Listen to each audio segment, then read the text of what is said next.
Hello there, Kyle Katarn here, reacting to another Star Wars fan film. This is another request, and it is called How They Do Small Talk in Sci-Fi Movies. This was posted by Like a Fox Studios. It's got 104,000 views, came out 3 years ago. You may even be familiar with this. I, however, live under a rock, and I don't know a lot of YouTube channels out there, so I haven't seen anything from these guys before. How They Do Small Talk in Sci-Fi Movies. Don't even get me started on the Yermes Moon Witches of Sector 12.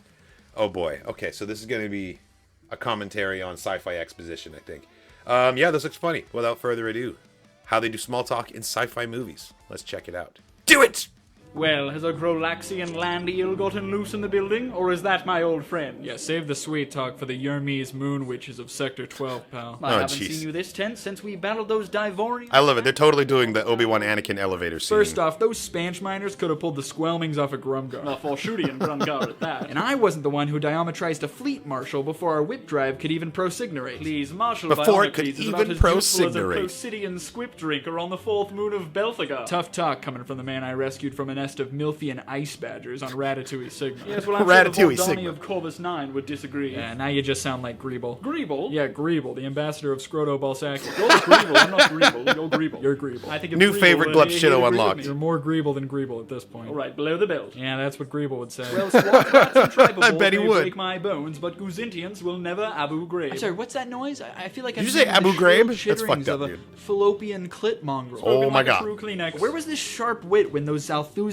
space anarchists were after our cum crystals? You're just like a balsamic sprack dancer. Yeah. You just This wait is a few swiftly spice becoming cycles, you'll find something new to be unmonetizable upset about. dialogue. You know, kid, you might look tougher than a fallow beast, but deep down, you're more cowardly than a Malthusian squugget on Harp Festival. I believe it. Space plight. Amazing. No, that was really good. That was really good. Jesus Christ. New favorite Glup Shido name, right? Greeble, the ambassador of Scroto Balsacia. Oh my god. No, this is actually like driving at a really funny concept within sci-fi too, which is the technobabble, right? Star Wars always does it in the exposition, right? It's always talking about people, places, and things. That's how we get a lot of our world building, is these throwaway lines of dialogue. And then down the road, some author picks it up and writes like a 6-book series about that, about Scroto Balsacia, you know? And now we know all the lore about this place and Greeble's ancestors. But in Star Trek, it's the technobabble side of things. You know, they're talking about recalibrating the hyperflux matrix to dilithium crystals, whatever. And they're combining both of those here into what is like an absolutely unintelligible conversation.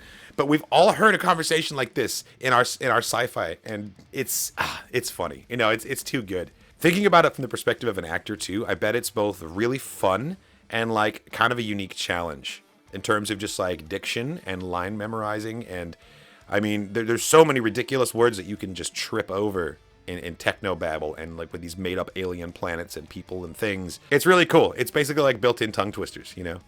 The whole thing is really, it's extra funny as a concept when you consider a show like Andor, which really tried to like grow up out of like the sci-fi fantasy of it all and deliver a really grounded and hard-hitting product with a lot of social commentary and a lot of really like, you know, dialogue with an edge to it. But they couldn't divorce themselves too much from the visual language of Star Wars, and they needed at least a little bit of that technobabble. So the end result, like, while I do think that they did it effectively, is you have some absolutely surreal moments of dialogue where you've got senators very concerned, talking about very serious, you know, maudlin things, talking to, like, you know, oh yes, I heard that the genocide is terrible. Beeblebrox was telling me all about it with the other Felugian, you know, so-and-so delegates from Gleeg Glob 7. And they have to deliver it with, like, this very, like, you know, world-weary, like, there's a lot of weight behind my words, but I'm saying absolute nonsense.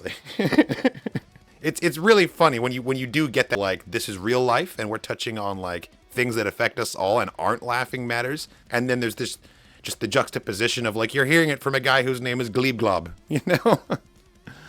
That's why I love Star Wars.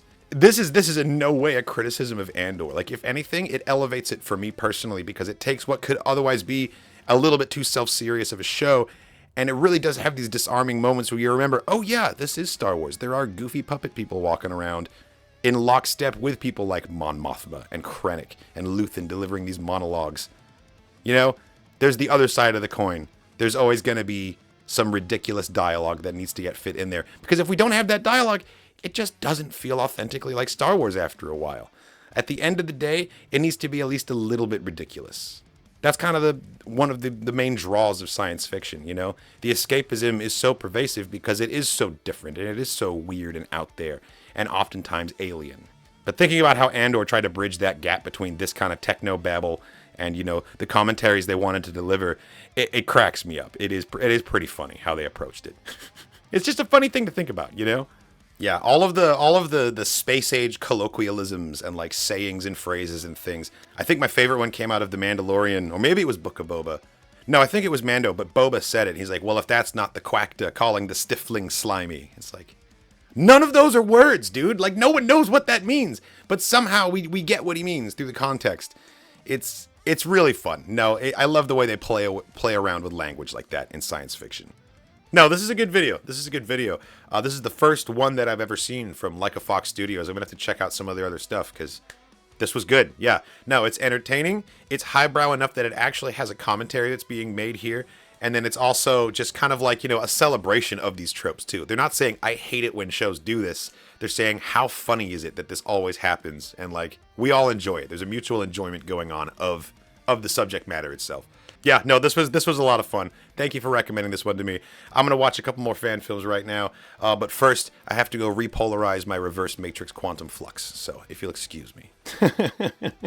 Thanks for watching, everybody. I hope you enjoyed my reaction. Check out the rest of the channel for more content, reactions, and reviews. Leave me a comment if you have a question or something to say, or if you have a Star Wars fan film to recommend to me.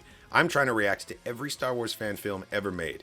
I have a Discord server. There's a link down in the video description. That's a great place to send me links to fan films if you have one. If you're enjoying the channel but you want more content, support on Patreon. You'll get access to a bunch of cool exclusives, like full uncut versions of the reactions, early access, and content polls. You can vote and choose what I watch next. If you're someone that's waiting for the rest of the Star Wars trilogy reactions to drop, you should know that everything up to Revenge of the Sith is already available on Patreon.